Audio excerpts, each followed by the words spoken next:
Հա, եւ նաեւ շատ բաներ ի վերջո պատվերներ նաեւ վերևից էին գալիս։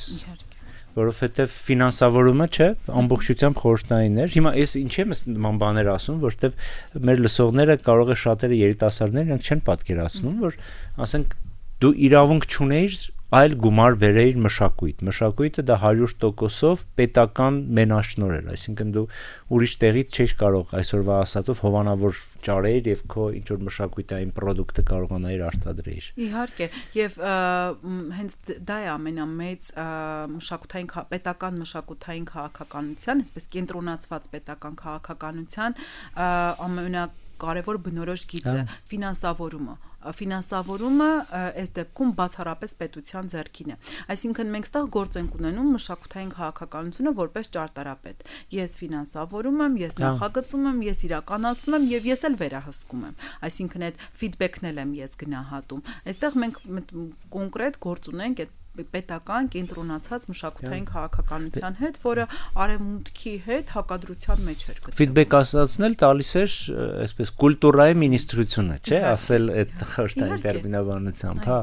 Այսինքն իրենք են էլի մեր երիտասարդ սերունդին եմ սամ ուզում ասեմ, որ բոլորովին պարտադիր չէր, կարևոր չէր, թե ինչ կասեն լայն մասսաները։ Կոպիտ ասած, եթե դու կարող էիր մի ֆիլմ նկարեիր, որը կինոթատրոններում շատ լավ հաջողություն ունենար, շատ մարդիկ դիտեր, բայց շատ ավելի կարևոր էր, թե ինչ գնահատական կտային պետական մարմինները, չգիտեմ, կոմունիստական բաները, ինչ որ մարդիկ, ովքեր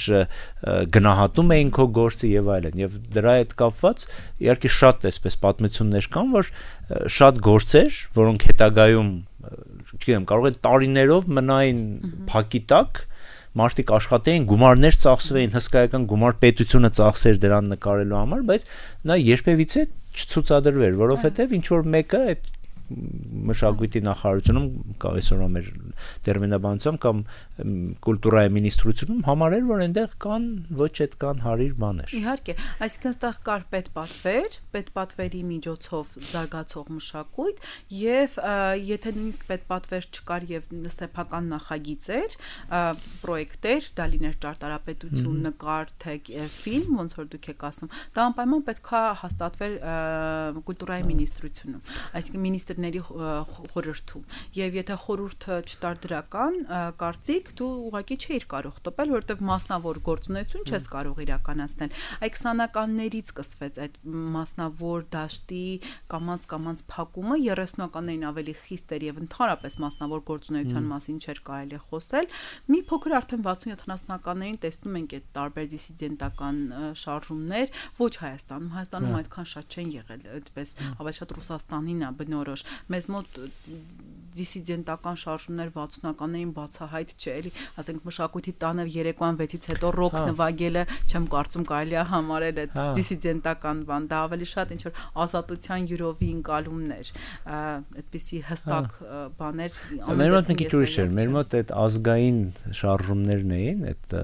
այսպես ազգայնական, այսպես ասենք, ընդհատակյա շարժումներն էին, որոնք ես նույնիսկ խոսել եմ այդ մարդկանց հետ, ովքեր այդ շարժման մեջ էին, օրինակ իրենք միշտ նեղանում են, որ իրենց ասում ես իրանք այլախոհ էին, այլախոհական։ Իրանք ասում են, չէ, մենք խորհրդային միության դեմ էինք։ Այլախոհն դա այն է, որ էլի խորհրդային միության կողմ է, բայց մի քիչ այլ ձևի է տեսնում զարգացումը դրա համար։ Հա, եւ նաեւ ուրիշ բաներ եմ ուզում ասել, դրա շարունակություն այդ մշակութային քաղաքականությունը, որպեսզի նաեւ մեր լսողներին པարզ դառնա, երիտասարդներն ավելի շատ, որ նույնիսկ հստակ պլանավորում կար, որ պետք էր ամեն տարի նկարել, չգիտեմ, 5 ֆիլմ կոլտնտեսությունների մասին, 5 ֆիլմ, չգիտեմ, գյուղում պետք է տեղի ունենար իրադարձությունները, 10 ֆիլմ պետք է ինչ-որ կապված լիներ, չգիտեմ,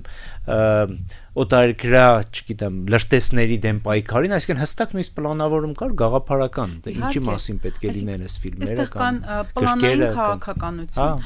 Պլանային քաղաքականությունը, օրինակ, համագումարին ընթառաջ, հա, վերցնենք 8-րդ համագումարին ընթառաջ 34 թվականին։ Ինչ մենք պետք է անենք, 8-րդ համագումարը օրինակ տեղի ունեցավ, որոշումներն ընդունվեցին, որ պետք է մենք կուլտուրական ֆրոնտում հետ ենք մնում, մենք պետք է անպայման ավելի շատ աշխատենք, դրա համար բոլոր բջիջները լծվում էին այդ համագումարի որոշումների կայացմանը եւ որպես ոնց որ պատասխան ու որպես արդյունք պետքա լիներ ստուգատեսները։ Ստուգատեսներից հետո էլ ստուգատեսներն էլ թույլ էին տալիս արագ-արագ այդ պլանային աշխատանքները ինչ որ կատարվել է անել։ Ձեր ասածով պլանավորել ենք, չգիտեմ, 5 ֆիլմ գյուղի մասին, դա պետքա նկարվեր, պետք է նկարվեր սոցիալիզմի, ինչքան լավ է զարգանում գյուղը, ինչքան բարեկեցիկ է ապրում, սա շատ կարևոր է, որ այդ կենցաղային պայմաններն էին ամենաշատը կարևորվում։ Այսինքն կարևոր չի դու սովետական ռեալիզմի մեջ ապրելը, ենթադրում էր լավ բարեկեցիկ պայմաններում ապրել եւ կուլտուրապես լավ ապրել։ Իսկ դա ուներ իր օրենքները, օրինակ դու ունես տուն, դու կառուցում ես տուն, դու կենցաղդ ես բարելավում, քո աշխատանքի շնորհիվ դու այսքան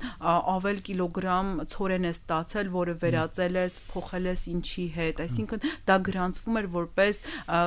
սովետական միության ձեռքբերումը, որ սովետական քաղաքացին բարելավում է իր կյանքը։